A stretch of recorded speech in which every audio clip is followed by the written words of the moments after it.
The rules say that those assets should be publicly disclosed within 120 days, which means you'll campaign in a coming federal election, most likely within the next 120 days, and are serving as Prime Minister now, with Canadians not being aware of what potential conflicts of interest you sought to avoid. What possible conflict would you have, Stephanie? Stephanie, I'm complying with the rules. I'm complying with the rules in advance. Point final. Are you saying you are not open to any conflict of interest? Yes. Someone spent most of his life in the private sector. There's no possible conflict of interest in your assets. It's very difficult to believe. Look inside yourself, Rosemary. I mean, you start from a prior of conflict and ill will. I have. Gang, what's up? Aaron here, Canadian Looney. Mark Carney is caught up in another scandal. Ethics this time. They're coming after him in committee investigations. Wednesday, October 1st. We'll be covering it live. Let's take a look at what's going to be going down, what they will be investigating. Let's take a peek. For the first time in 12 years, the House of Commons Ethics Committee is reviewing the Federal Conflict of Interest Act. And a watchdog group is calling on the Prime Minister to reenact the PM Code of Ethics for ministers and their staff. Duff Conacher is the co-founder of Democracy Watch, a nonprofit and nonpartisan citizen advocacy group. And Duff is actually testifying before the Ethics Committee on this Wednesday. Duff, good to speak with you. Good to talk with you as well. Thanks. First, maybe give us an idea of why you feel it's important the Prime Minister's Code of Ethics is reenacted. Well, there's a law called the Conflict of Interest Act, but then there's also a code. And a lot of the key rules are in the code, and they really should be in the law. But what happened was when Prime Minister Harper made it into a law about 20 years ago, he put these rules into a code and essentially said, oh, I'll enforce that. But the Ethics Commissioner considers that the code is required to be followed by cabinet ministers and other top government officials and cabinet staff. And what is happening right now is Prime Minister Carney became the new Liberal Prime Minister, and the code he has up on his website is from 2015 and signed by Justin Trudeau. And so this raises the question about whether he's planning to cancel that code or weaken it. I mean, why has he not reenacted it in his own name and sent his own message to all his ministers and top government officials that they have to follow these very strict and strong rules in this code and not just comply with the very weak and loophole-filled rules that are in the federal government ethics law. You know, this is interesting because Carney himself has come under some heat for conflict of interest. I'm sure that's some of your concern here. Very much so, because while the code has a strong rule that says you can't be even in the appearance of a conflict of interest, the law has a huge loophole that says as long as you're dealing with something that applies generally, and 99% of the decisions the cabinet ministers make and the Prime Minister makes apply generally because they change general laws, they set up general taxes that apply to lots of people, subsidies, tax credits, those kinds of things, spending programs. They're all very general. And what the law says is you can't be in a conflict of interest if you're dealing with a matter that applies generally. And that's a giant loophole. It means that the federal ethics law does not apply 99% of the time to the decisions and actions of the Prime Minister and cabinet ministers and other top government officials. And so it really should be called the Almost Impossible to be in a Conflict of Interest Act. And that's very serious, and that's why we need this code enacted, because it has stronger rules and stronger ethical standards that would apply to the Prime Minister and his many financial conflicts of interest and other cabinet ministers as well.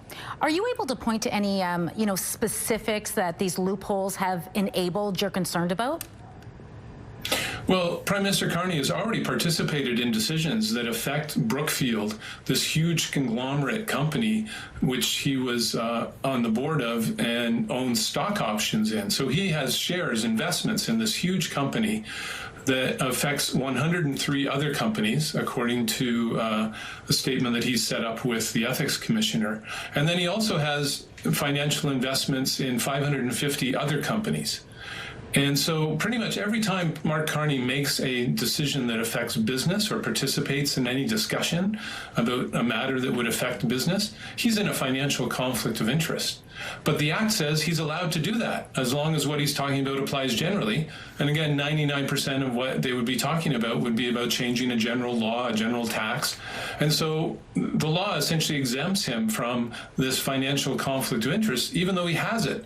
And that's a very dangerous situation. It essentially allows him to do what we've seen Donald Trump do in the States, which is profit from his own position as Prime Minister by making decisions that'll help all the companies he's invested in, Brookfield especially, and then their share prices go up and his investment value of his investments goes up. So that's how wide open it is. It's the sad joke of a law, and we need the law loopholes closed. And we need the code reenacted by Carney so that very strong and strict rules apply that ensure ethical government decision makings and ensure that cabinet ministers can't and the Prime Minister can't profit from their own decisions. Well, we know you will be making this case before the Ethics Committee on Wednesday. Duff, I want to thank you so much for your time. It was great speaking with you. Thank you. I'll keep you updated. There's a dozen other loopholes in the law that need to be closed, and I'll keep you updated as the committee continues its review. Sounds good. Looking forward to touching base again. Thank you. Under the Liberal government, the dream of home ownership has been pushed out of reach, with home ownership now costing 55% of Canadians' pre-tax income. Wow. Meanwhile, these Liberals are at secret cash-for-access fundraisers with developers, bankers, and lobbyists. But their conversations have not been reported to the lobbying commissioner. So before these insider deals drive prices even higher, will they tell us which members and which ministers attended? As you know, Mr. Speaker, Canada has some of the toughest ethics and fundraising guidelines in the entire world. The Liberal Party of Canada has in the past surpassed those guidelines, and the Liberal Party of Canada will always apply the rules and make sure that we follow the rules. We hope that the Conservatives can say the same. Well, don't take my word for it. Reported in the Globe and Mail. Let's see what the commissioner has to say. Quote, the commissioner has complained in the past that some lobbyists and their clients use caucus and cabinet retreats as an opportunity to mingle with politicians without declaring the conversations to her office. Now, this is happening at the same time that this Liberal Prime Minister has made sure that their fundraising events are now, as a rule, closed to the media, closed to any scrutiny from the public. We're talking about the Prime Minister. We're talking about ministers. We want to know who is in the meeting so we can find out who's going to get rich. Commissioner, it's a pleasure to have you back here. Before I get into some of my questions about your work, I'd like to ask you for your thoughts about ours. Our committee issued a report last year, and I wonder if you have any comments you'd like to share with us about it. As you saw in the submission that I've made, I agreed with most of the recommendations made by this committee after your review. I think that the government needs to review those reports made by your committee and my submissions, including what they received from the public and during the consultations. And I'm hoping that they will start from there and not start from scratch. Thank you very much.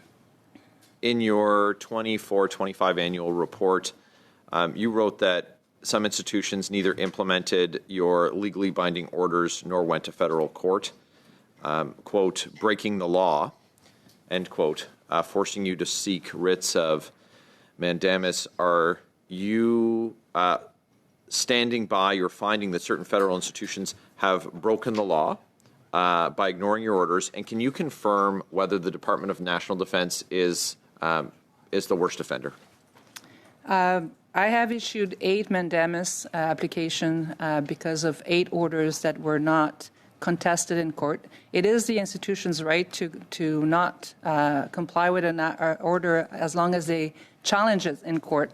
When they refuse to do so, I have been forced to take action myself.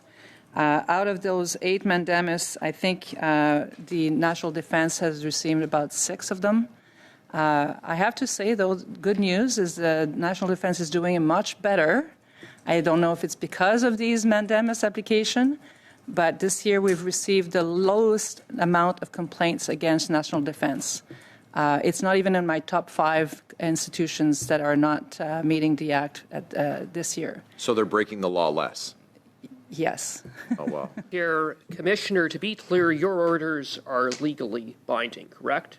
They are. Now, you had indicated, and your report outlines, that non-compliance on the part of government departments and institutions has been an issue. So those government departments and institutions that are not abiding by your orders are breaking the law, are they not? Well, if they are challenging them in court, they're not. They are allowed to challenge it, but if they're not challenging them and they're not respecting them, they are breaking the law. And there are government departments and institutions that have chosen to ignore your orders and therefore are breaking the law. It was an issue at the beginning. It seems to be less of an issue now. I think people understood that we now have been using the amendments application to force them into it.